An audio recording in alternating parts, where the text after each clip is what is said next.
Welcome to my new YouTube channel. Enjoy watching and why childhood memories are mostly happy ones, at least until I turn 11. That's when everything changed. I remember that morning like it was yesterday. My dad was packing his bags while Mom was crying in their bedroom. I stood in the doorway of my room, confused and scared, watching him walk down the stairs with the large suitcases. No explanation, no goodbye hug, nothing. Just the sound of the door closing and his car starting up in the driveway. I ran to the window and watched his silver Honda disappear down our street, thinking he'd turn around at any moment, but he didn't. I found Mom in the kitchen later that day, her eyes red and puffy from crying. "Why did Dad leave?" I asked, hoping she could help me make sense of it all. She slammed her coffee mug down so hard I jumped because he's a selfish, terrible person. Amelia. He abandoned his own child, and he won't even pay child support. That's the kind of man your father is. I didn't understand what child support meant back then, but the bitterness in Mom's voice scared me. I'd never seen her like this before. When I tried to ask more questions, she cut me off sharply. Just forget about him. He doesn't deserve our tears. At first, I couldn't stop thinking about Dad. I'd lie awake at night wondering if I'd done something wrong. If somehow this was my fault. I kept expecting him to call or show up at my school, but he never did. As weeks turned into months, the pain started to dull. Mom was right. He was a traitor who'd abandoned us. I threw myself into school and my hobbies trying to be the perfect daughter for Mom. She seemed so broken after Dad left, and I wanted to make her happy. We developed new routines, just the of us. We'd have pizza and movie nights on Saturday, and sometimes she'd let me help her in the garden on weekends. Things were different, but we were managing. Then, about the years after Dad left, Mom started dating again. That's when James entered our lives. He seemed nice enough at first, bringing Mom flowers, taking us both out to dinner, asking about my school. But looking back, now I should have seen the warning signs. "Your mom tells me you've been staying out late with your friends," he said one evening about 3 months into their relationship. His tone was casual, but there was something in his eyes that made me uncomfortable. "Just until 6. I said. "Mom said it was okay." He smiled, but it didn't reach his eyes well. "Things are going to be a little different around here from now on. A 14-year-old girl needs structure." I remember looking at Mom expecting her to say something to stand up for me, but she just smiled, adoring at James, and squeezed his hand. That's when I first felt it. That slight shift in the ground beneath my feet, like everything I knew, was about to change again. My entire life changed after Mom and James got married. First, it was a strict curfew. I had to be home by 5 p.m. sharp, no exceptions. Then came the chore chart detailing every single task I needed to complete each day. If I missed even one item, James would ground me. But I have volleyball practice after school on Thursdays. I protested when he demanded I clean the entire kitchen by 7 p.m. every day. "Then you'll have to quit volleyball." James said flatly, "Your responsibilities at home come first." I looked to Mom for support, but she just nodded along. "James is right, honey. We need to teach you discipline, or you'll end up like your father." That became her goal phrase whenever I complained, "Or you'll end up like your father." It's done every time, making me feel guilty for even questioning James's rules. The rules kept piling up. I wasn't allowed to use my phone after 9 p.m. My homework had to be done at the kitchen table, where James could monitor me. I needed permission to hang out with friends, which was rarely granted. Even my clothes became an issue. James insisted on approving my outfits before I left for school. One day, I came home 10 minutes late because my biology teacher wanted to discuss my project after class. James was waiting at the door, his face red with anger. "Where were you?" he demanded. "Mr. Alexander needed to talk about no excuses." He cut me off. "You're grounded for the weeks. Hand over your phone." "But that's not fair," I protested. "I was talking to a teacher 3 weeks now," he said, holding out his hand. "Want to make it 5. Mom watched this whole exchange from the kitchen doorway, saying nothing. Later, when I tried to explain to her what happened, she just sighed. "James is trying to teach you responsibility, Amelia, something your father never did." Things got even more complicated when Mom announced she was pregnant. She was beaming with joy, and James couldn't stop grinning. I tried to be happy for them, but something in my gut told me things were about to get worse. My half-brother Leo was born when I was 17 and a half. He was cute, I'll give him that. But his arrival turned my life upside down. Suddenly, I wasn't just responsible for my usual chores. I became an unpaid babysitter. You need to watch Leo while we go out. Mom would say, already putting on her coat. But I have a history test tomorrow. Family comes first. James would interrupt. Besides, we're supporting you. Since your father doesn't send any money, the least you can do is help out. I watched them go on their dinner dates while I sat home with Leo trying to study with a crying baby. James bought Leo designer clothes and expensive toys while I was told we couldn't afford new school supplies. When Leo cried at night, I was the one who had to get up and check on him, even on school nights. He's your brother. Mom would say when I complained about being exhausted, and since your father doesn't pay alimony, you need to contribute to this household somehow. By the time I turned 17, I was sick of hearing about how much of a financial burden I was. Every time James or Mom opened their mouths, it was about how much they had to spend on me, so I decided to do something about it. There was this small cafe near our house, the Morning Brew, that was always looking for help. I walked in one afternoon after school and talked to the manager, Ava.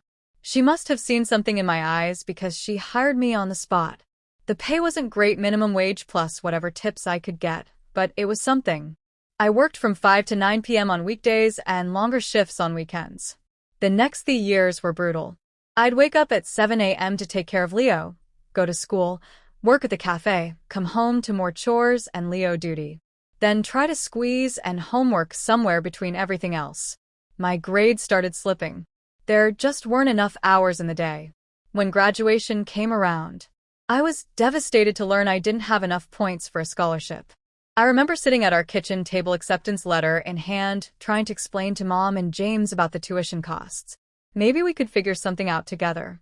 I suggested hopefully I could work more hours, and if you could help with just part of it. James laughed. Actually laughed. You should have thought about that before letting your grades drop. We don't have money for your college, Mom added, bouncing Leo on her knee. If you'd studied harder instead of hanging out with your work friends all the time. I ended up taking an entry-level position at Wilson Trading Company. The hours were long, the work was mind-numbing, and my supervisor, Mr. Peters, seemed to take pleasure in pointing out every tiny mistake I made. But it was a real job with a real paycheck. Then came the bombshell after my third paycheck. James called a family meeting. Now that you're working full-time, he said, it's time you started paying rent. I stared at him in disbelief. But I already give Mom money for groceries. That's for food, Mom jumped in. This would be for your room, utilities, everything else they had. It all calculated a number that would eat up almost half my monthly salary. I wanted to argue to point out how unfair it was, but what choice did I have? My salary wouldn't cover rent anywhere else in town, not with food and other expenses. The next 3 years felt like being trapped in quicksand. Every month I handed over a chunk of my salary, watching James and Mom spend money on Leo's private swimming lessons and expensive toys while I wore the same clothes I'd had since high school. But I kept my head down and worked hard. Mr. Peters eventually noticed, and when a supervisor position opened up, he recommended me for it. The raise that came with the promotion wasn't huge, but it was enough. Enough to finally get out. I found a small one-bedroom apartment across town. It wasn't much. The paint was peeling and the neighbors were loud, but it was mine the day I moved out. Mom barely looked up from helping Leo with his homework. Make sure you leave your key was all, she said. Living on my own wasn't easy. The apartment was small and needed repairs I couldn't afford, but at least it was mine. I kept working at Wilson Trading, taking every overtime shift I could get still after rent, utilities, and basic necessities. There was barely anything left to save. I'd watch my coworkers with college degrees moving up the corporate ladder while I stayed stuck in the same position. My boss had even told me directly, Amelia, you're one of our best workers, but without a degree, there's only so far you can go here. College remained this distant dream. I'd sometimes browse university websites during my lunch break, calculating tuition costs and always coming up short. Every scholarship I found required either better high school grades than I had or full-time student status, which I couldn't afford. Mom and James rarely called. When they did, it was usually Mom asking if I was coming to Leo's school events or soccer games. I usually made up excuses. I couldn't bear watching James beam with pride while my mother fanned over her perfect son. Then came that night just after my 33nd birthday. I was heating up left Chinese food when someone knocked on my door. When I looked through the peephole, my heart stopped there. He was my father, looking 10 years older than he should. Amelia. His voice was exactly as I remembered it. Please, can we talk? My first instinct was to slam the door in his face. How dare he show up after 10 years, but something in his appearance made me pause. He looked sick, almost frail. 6 minutes, I said, keeping the door chain on. That's all I ask, he replied, and something in his voice made me remove the chain. He sat at my small kitchen table, his hands shaking slightly as he declined my automatic offer of coffee. Up close, he looked even worse, pale and thin. Nothing like the strong, competent man from my childhood memories. I need to tell you why I left. He began, his voice barely above a whisper. I'm not your biological father. The words hit me like a physical blow. I sat down hard in the chair opposite him. What I had suspicions. He continued, his voice steady now. Your mother had been acting strange, protective of her phone. I found messages. I did a DNA test. When I confronted her, she confessed to having an affair. My head was spinning. I gripped the edge of the table to steady myself. She begged me to forgive her. He went on, but I couldn't stay. Every time I looked at you, I saw her betrayal. It wasn't fair to you. You were innocent in all this, but I couldn't handle it. But I always paid the alimony. I couldn't be there for you, but I made sure you were taken care of financially. What do you mean? You paid alimony? I asked, my voice shaking. Mom always said, you never sent a penny. She and James kept telling me I had to help with Leo and pay rent because you weren't supporting me. Dad, where I guess not really. My dad reached into his jacket and pulled out a thick envelope. Inside were bank statements, years of them showing monthly transfers to my mother's account, $3,000 every month without fail. He said quietly. I set up automatic payments the day I left. I stared at the papers, my hands trembling. Each statement showed the same thing. Regular monthly payments, all clearly labeled child support. Years of them, tens of thousands of dollars that I'd never seen. A sense of I felt sick all those years of being told I was a burden, of working at the cafe while trying to study, of paying rent to my own mother while she had been receiving money meant for me every single month. Why are you here now? I asked, pushing the statements away. After all this time, he shifted uncomfortably in his chair, suddenly looking even more frail. I have some news. Amelia, the pieces actually. First, I can't have children. Secondly, I'm dying. Amelia. Cancer doctors give me the years at most. I sat there, stunned. This man who I'd spent years hating, who I'd blamed for everything wrong in my life, was sitting at my kitchen table telling me he was dying. After I left, I threw myself into work. He continued, made some smart investments. I've done well for myself, very well, but I have no family, no children of my own. And despite everything, despite not being your biological father, I've never stopped thinking of you as my daughter. What are you saying? I want to make you my heir? Amelia, everything I have, the house, the investment properties, my savings. I want it all to go to you. The room started spinning. I gripped the edge of the table, trying to process what he was saying. This man, who I thought abandoned me, had been supporting me all along, and now he was dying and wanted to leave me his fortune. I need time to think about this. I managed to say. He nodded and stood up slowly. Of course, here's my card, call me when you're ready to talk. I walked him to the door in a daze.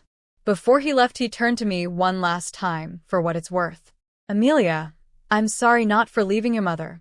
She made her choices, but I'm sorry for leaving you. I should have found a way to tell you the truth. I barely slept that night. By morning, I knew what I had to do. I drove to Mom and James's house, my hands gripping the steering wheel so tight my knuckles turned white. Leo was at school, and James's car wasn't in the driveway. Perfect. Mom answered the door in her gardening clothes, looking surprised to see me. Amelia, what are you doing here? We need to talk, I said, walking past her into the house.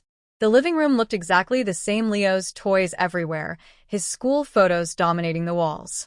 Dad came to see me yesterday. Mom froze halfway to the couch. What? Yeah, interesting conversation. He wants to make me his heir.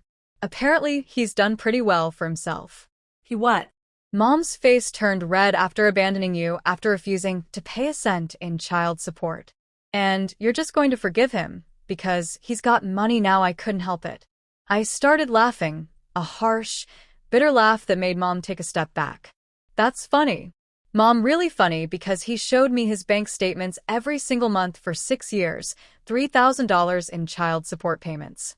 Where did all that money go? Mom, because it sure didn't go to me. The color drained from her face. Amelia, A. And that's not even the best part. I continued pulling the bank statements from my bag. He also told me why he really left about the DNA test about your affair. Mom sank onto the couch, her hands shaking. You don't understand. Oh. I understand perfectly. You cheated on him, got pregnant with me, and then lied about it for years. Then when he found out and left, you lied some more. You took his money meant for me, and used it for yourself and your new family. I needed that money. Mom suddenly burst out. Do you know how hard it was being a single mother? And then when Leo came along, don't you dare try to justify this? I shouted. You made me work through high school. You made me pay rent. You watched me struggle to save for college while you had thousands of dollars of my money sitting in your account. Mom's shock transformed into anger. I raised you, I took care of you, and now you're going to side with him because he's dangling his money in front of you. Side with him. He might not be my biological father, but at least he was honest with me, which is more than I can say for you. She stood up, her face hard. If you accept his money, we're done. Do you understand me? You'll no longer be welcome in this family. I looked around the room at Leo's toys, at the family photos that I wasn't in, at this house where I never felt at home. That's rich. Mom, really rich. You made it clear years ago that I wasn't part of this family. The only difference now is that I finally understand why I walked out of the house letting the door slam behind me. Mom didn't try to stop me. I was at work when my phone started blowing up with notifications. Aunt Lily had texted. Have you seen your mother's Facebook post? I waited until my lunch break to look there. It was a long paragraph about her ungrateful daughter who had abandoned her loving family for a deadbeat, Dad's money. Mom had really outdone herself with the drama, painting herself as the sacrificing single mother and me as the greedy, heartless child. The comments were even worse. I can't believe Amelia would do this to you after everything you've done for her. She always was a difficult child. Money changes people. My relatives, people who hadn't bothered to contact me in years, were suddenly experts on my life. My hands shook as I started typing my response. Since Mom wants to air our family drama on Facebook, let's tell the whole story. Let's talk about how she cheated on Dad and lied about me being his daughter. Let's talk about the DNA test that made him leave. And while we're at it, let's talk about the $3,000 monthly child support payments he made for 6 years. Money. I never saw a cent of. I have the bank statements to prove it. Where did all that money go? Mom? I attached photos of the bank statements, making sure to blur out the account numbers, but leaving the payment amounts clear. The response was immediate. The same relatives who'd been condemning me minutes earlier were now flooding Mom's post with questions. Is this true? Ava, what's going on? $3,000 a month for 6 years. That's $95,000 and $41,000. Mom deleted her post within hours. My phone kept ringing with calls from relatives, but I ignored them all. Instead, I pulled out Dad's business card and dialed his number. We met for dinner that weekend. It was awkward at first. 10 years is a long time, but somehow felt right. He told me stories about his business ventures, and I told him about my job. When I mentioned my dream of going to college, his eyes lit up. Let me help, he said. It's the least I can do after all these years. 3 weeks later, I was enrolled in evening management classes at the local university. For the first time, I felt like my life was moving forward. Instead of standing still, Dad and I started having weekly dinners. Sometimes we talked about the past, about what really happened. Other times we just talked about normal things, work, school, movies. He wasn't my biological father, but he was becoming something just as important, a real parent. Mom tried calling a few times after I exposed her lies, but I let it go to voicemail. James sent a text about tearing the family apart. I blocked his number. Leo asked me at the grocery store why I didn't come to his games anymore. That one hurt, but I just wasn't ready to deal with any of them. Those 5 years with Dad were a gift I never expected to have. The doctors had given him the years at most, but he was always stubborn. "I'm not going anywhere until I see you graduate," he'd say, and somehow he made it happen. We made the most of our time together between my evening classes and his treatments. We'd meet for dinner at least twice a week. He told me stories about his life, his business ventures, and even shared old photos from when I was little. Sometimes we just sit in comfortable silence watching old movies or sharing a pizza, he said. One evening about a year after we reconnected, "I spent 10 years regretting leaving you, even after I found out you were biologically mine. I never stopped loving you as my daughter." I remember squeezing his hand. Unable to speak through the tears, he came to all my college presentations, sat proudly in the front row, even when he was too weak to stand for long. During his better days, he taught me about business, about investing, about all the things he'd learned, building his fortune. The last few months were hard. The cancer had spread, and he spent more time in the hospital than out. I took time off work to be there with him, studying for my finals in the uncomfortable hospital chair beside his bed. "You don't have to stay," he'd say, "Try and make me leave." I'd answer, he was there for my graduation, though he had to watch 6 a video call from his hospital room.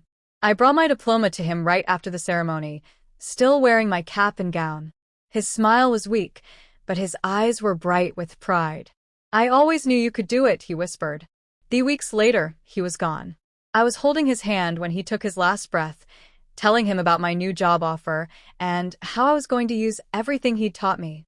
The inheritance was substantial, a beautiful house in the suburbs, the downtown apartments, and enough money to never work again if I chose not to. But more valuable than any of that were the lessons he'd taught me, the love he'd shown me, and the truth he'd given me. I moved into one of the apartments, rented out the other one, and the house. The rental income more than covers my expenses. But I kept my job anyway. Dad taught me the value of building something for myself. Some of my relatives still tried to play peacemaker, suggesting family reunions were holiday gatherings with Mom, James, and Leo. I always decline politely. I've made my peace with the past. I tell them when we meet for holiday dinners, carefully scheduled when I know Mom won't be there, but that doesn't mean I need to revisit it. They understand, where at least they've stopped arguing. Aunt Lily even apologized for believing Mom's Facebook post without hearing my side. Uncle Jim admitted he'd had suspicions about the child support money for years, but never said anything.